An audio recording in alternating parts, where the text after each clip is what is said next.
October रोजी काँग्रेसच्या कार्यक्रमासाठी पनवेल वासुदेव बळवंत फडके नाट्यगृहात पत्रकार परिषद पार पडली।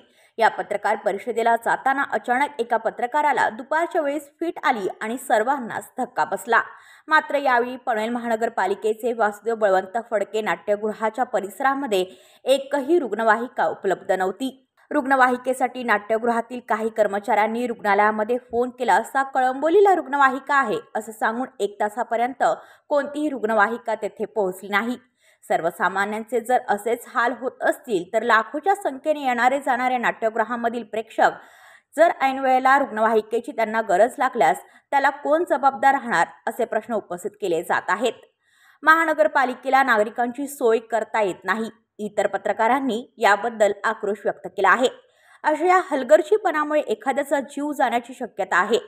महापालिकेच्या या हलगर्जीपणामुळे एखाद्या नागरिकाला जीव गमवावा लागला तर त्याला जबाबदार राहणार कोण?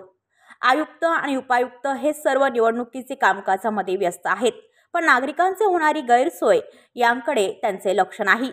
याकडे लक्ष देणार कोण असा महानगरपालिकेवर प्रश्न उपस्थित केला जात आहे। ब्युरो रिपोर्ट पनवेल वार्ता न्यूज।